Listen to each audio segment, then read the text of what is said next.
Hello buddy, here I am Ayush Thakur. Welcome in my YouTube channel ram of यानी कि magic of education. आज हम लोग बात करेंगे अपना इलेक्ट्रिसिटी पार्ट 3। पार्ट 2 तक हो गया था। अगर आप लोग वो दोनों वीडियो पार्ट 1 और पार्ट 2 नहीं देखे हैं, ठीक है, तो इस वीडियो के डिस्क्रिप्शन में उस दोनों का लिंक डाला हुआ है, आप जाके पहले वो देखिए फिर ये देखिए। अब एक बात, मैं आगे से हट जाता हूं, आप स्क्रीनशॉट ले लीजिए, ठीक है। स्क्रीनशॉट इसलिए मैं पहले ले लेने के लिए बोला क्योंकि जब मैं बताऊंगा तो पूरा सर्कल कर देता हूं समझाने के समय, तो आपको क्या होगा कि बाद में नोट्स बनाने में प्रॉब्लम आएगा, ठीक है। तो अभी इस वीडियो में हम लोग सिर्फ पढ़ने वाले हैं इलेक्ट्रिसिटी, ठीक है। टेबल कंटेंट बता देते हैं कि आज क्या क्या पढ़ने वाले हैं। इलेक्ट्रिसिटी पढ़ने वाले हैं, डेफिनेशन उसका क्या होता है, 1 एम्पियर को डिफाइन करने वाले हैं, ठीक है। फिर एम मीटर क्या होता है ये जानेंगे, इलेक्ट्रिक सर्किट क्या होता है ये जानेंगे, सर्किट डायग्राम क्या होता है ये जानेंगे। बस आज का टारगेट इतना है, ठीक है। तो बिना किसी देरी के स्टार्ट करते हैं आज का हमारा वीडियो। और एक बात, अगर आप हमारे चैनल पे नए हैं तो हमारे चैनल को जरूर सब्सक्राइब करें, ठीक है। चलिए शुरू करते हैं हमारा वीडियो। इलेक्ट्रिसिटी पहले समझिए, इसका डेफिनेशन पढ़ते हैं। The rate of following of electric charge through a conductor, यानी कि यूनिट टाइम में रेट मतलब समझिए, रेट कब आता है, रेट कब आता है, जब भी कोई चीज टाइम से डिवाइड होता है ना बाबू, तब रेट आता है कोई भी चीज, ठीक है। चाहे आप वेलोसिटी उठा लीजिए, कुछ भी एक्सेलरेशन उठा लीजिए, the rate of change of velocity is called acceleration, ठीक है। तो वेलोसिटी चेंज करता है टाइम के साथ, उसी तरह देखिए rate of following of electric charge through a conductor, यानी कि किसी टाइम में कितना इलेक्ट्रिक चार्ज फ्लो करता है एक कंडक्टर से। कंडक्टर बाबू कुछ भी हो सकता है, कोई भी तार, एल्युमिनियम का तार, कॉपर का तार, कुछ भी जिससे इलेक्ट्रिसिटी फ्लो कर रहा है उसको कंडक्टर कहते हैं, ठीक है। ये हम लोग इसके पिछले वीडियो में देख चुके थे, ठीक है। तो the rate of following of electric charge through a conductor is called electric current. अगर आप इस डिफिनेशन से भी नहीं समझ पाते तो एक और डिफिनेशन है, the amount of electric charge passing through a conductor in unit time, यहां साफ लिख दिया in unit time, is called electric current. यानी कि किसी फिक्स्ड टाइम में एक कंडक्टर से जितना इलेक्ट्रिक चार्ज पास करता है उसी को इलेक्ट्रिसिटी कहते हैं, ठीक है। जितना अमाउंट ऑफ इलेक्ट्रिक चार्ज एक यूनिट टाइम में किसी भी कंडक्टर से पास करता हो उसी को क्या कहते हैं, इलेक्ट्रिसिटी कहते हैं, ठीक है। चलिए क्लियर है यहां तक। फिर से एक बार, किसी फिक्स टाइम में जितना अमाउंट ऑफ इलेक्ट्रिक चार्ज किसी भी कंडक्टर से फ्लो करता हो, पास करता हो, ट्रेवल करता हो, उसी को क्या कहते हैं, इलेक्ट्रिसिटी कहते हैं। The SI unit of electric current is ampere.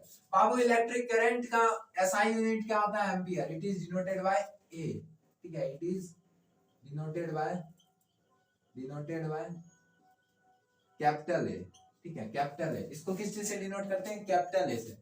अब देखिए ईसी मतलब इलेक्ट्रिक करंट, इलेक्ट्रिसिटी बोलिए या इलेक्ट्रिक करंट बोलिए, बात एक ही है, ठीक है। तो इलेक्ट्रिक करंट को ईसी से डिनोट करते हैं, ठीक है। जैसे पोटेंशियल डिफरेंस को पीडी लिखते हैं, उसी तरह इलेक्ट्रिक करंट को ईसी लिखते हैं। तो electric current equal to formula क्या आ जाएगा बाबू, चार्ज अपॉन टाइम, ठीक है। Charge upon time that is I equal to Q upon T, ठीक है। ये फॉर्मूला आपको याद रखना है, ठीक है। I equal to Q upon T, ये क्या है, फॉर्मूला है। और एक फॉर्मूला, अगर आपको कुछ नहीं याद आया, ठीक है, कोई डिफिनीशन नहीं याद है, सिर्फ फॉर्मूला याद है, तो आप डिफिनीशन कैसे बनाइएगा, the ratio of quantity of charge upon time is called electric current, ठीक है। रेशियो ही तो है, अगर क्वांटिटी ऑफ चार्ज को टाइम क्या कर रहा है, डिवाइड दे रहा है, तो यानी उस दोनों का रेशियो ही तो इलेक्ट्रिक करंट है। क्वांटिटी ऑफ चार्ज और टाइम का रेशियो क्या है, इलेक्ट्रिक करंट है। कि किसी भी यूनिट टाइम में कितना अमाउंट ऑफ इलेक्ट्रिक चार्ज एक कंडक्टर से पास होता है उसी को क्या कहते हैं, इलेक्ट्रिसिटी कहते हैं। चलिए अब देखिए बीजेबी बहुत जरूरी बात, 1 milli ampere equal to 1/1000 ampere, और इसी को क्या लिखते हैं, 1 milli ampere equal to 10⁻³ ampere. ये मैं इसलिए आपको बता दिया ताकि आपको न्यूमेरिकल जब सॉल्व कीजिएगा ना तो न्यूमेरिकल में डायरेक्ट ये एमए लिख देगा, तो आपको यूनिट कन्वर्जन में काम देगा, ठीक है। यूनिट को मिली एम्पियर को एम्पियर में लाने के लिए हेल्प करेगा, ठीक है। आगे चलते हैं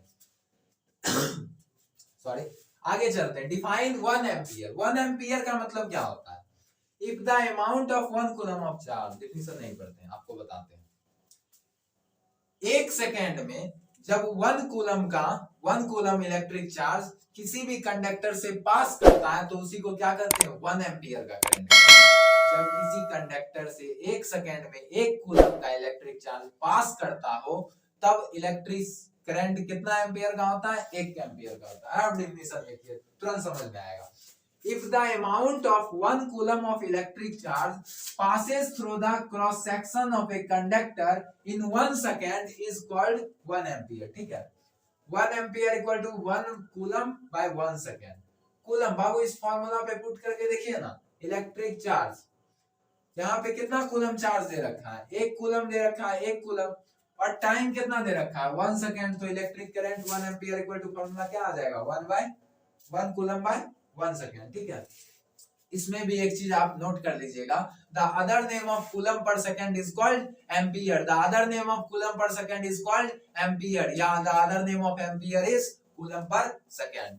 ठीक है, चलिए आगे चलते हैं। अब एम मीटर पे चलते हैं। एम मीटर क्या होता है? जैसे बाबू वोल्ट मीटर पोटेंशियल डिफरेंस नापने का डिवाइस होता था। ठीक है, पोटेंशियल डिफरेंस को जैसे वोल्ट मीटर से मेजर करते थे, उसी तरह एम मीटर क्या है?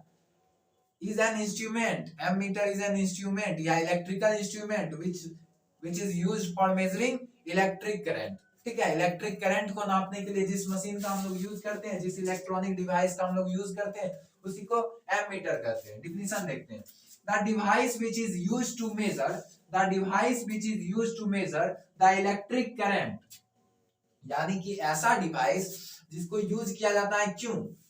इलेक्ट्रिक करंट को नापने के लिए। किससे? इलेक्ट्रिक सर्किट में कितना इलेक्ट्रिक करंट फ्लो हो रहा है उस चीज को नापने के लिए, जो उस चीज का मेजरिंग करता है उसी को क्या कहते हैं? एम मीटर कहते हैं। ठीक है, अब जैसे उसमें था कि इट इज कनेक्टेड इन, जैसे यहाँ पे लिखा हुआ है it is always connected in series to the circuit. मैं पिछले वीडियो में भी बोल चुका था कि एम मीटर को सर्किट में क्यों जोड़ते हैं, सर्किट में सीरीज में क्यों लगाते हैं, और वोल्ट मीटर को पैरेलल में क्यों कनेक्ट करते हैं सर्किट से। इसमें मैं ब्रीफ डिस्क्रिप्शन दूंगा एक अलग वीडियो में, उसका एक स्पेशल वीडियो होगा। ठीक है, उसमें आप आराम से समझिएगा। तो चलिए अभी देखते हैं। It is always connected in series to the circuit. अभी सिर्फ आप नोट्स में इतना करके छोड़ दीजिए, बाकी मेरा प्रॉमिस है मैं पक्का बताऊंगा। ठीक है, आगे देखिए।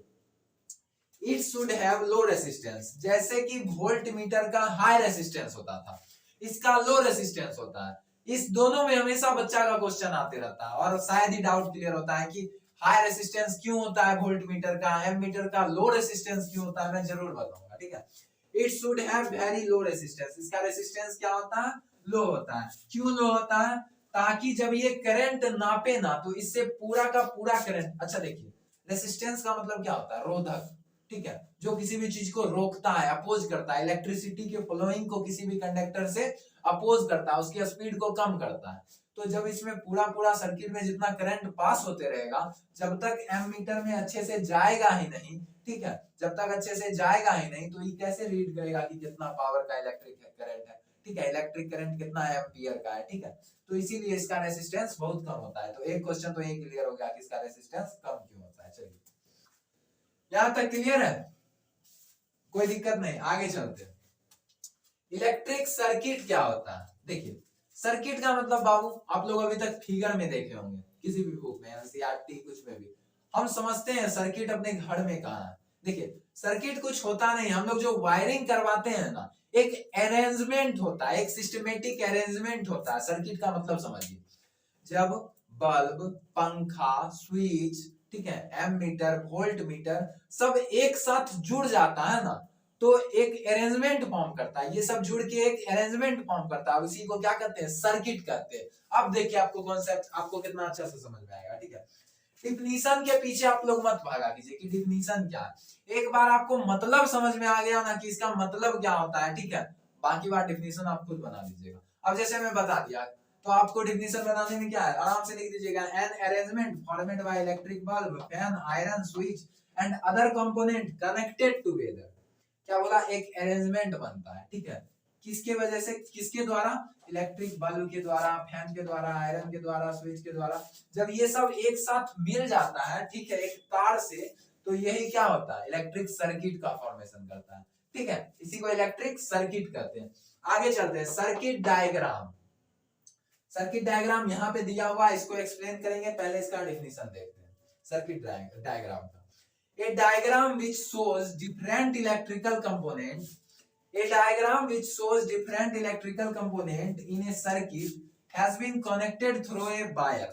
देखिए सर्किट डायग्राम क्या है, ये डायग्राम है, जितना भी इलेक्ट्रिकल कंपोनेंट है उसको बाय सिंबल रिप्रेजेंट करते हैं, ठीक है, वायर से जोड़ के, तो उसी को क्या कहते हैं, सर्किट डायग्राम कहते हैं। पढ़ लीजिए एक बार फिर से डिफिनेशन है, डायग्राम विच शो, ऐसा डायग्राम जो कि दर्शाता है अलग अलग electrical component, the diagram which show different electrical components in A circuit. एक सर्किट में जो एक डायग्राम जो कि सर्किट में अलग अलग इलेक्ट्रिकल कंपोनेंट को दर्शाता है, जो कि किस चीज से जुड़ा हुआ रहता है, circuit has been connected through a wire, जो कि तारों से एक दूसरे से तार के हेल्प से जुड़ा हुआ होता है, ठीक है, by the using of electrical symbol. यहाँ पे क्या वोल्ट मीटर है, तो वोल्ट मीटर को कैसे रिप्रेजेंट किए, ये इसका रिप्रेजेंटेशन का फॉर्म है।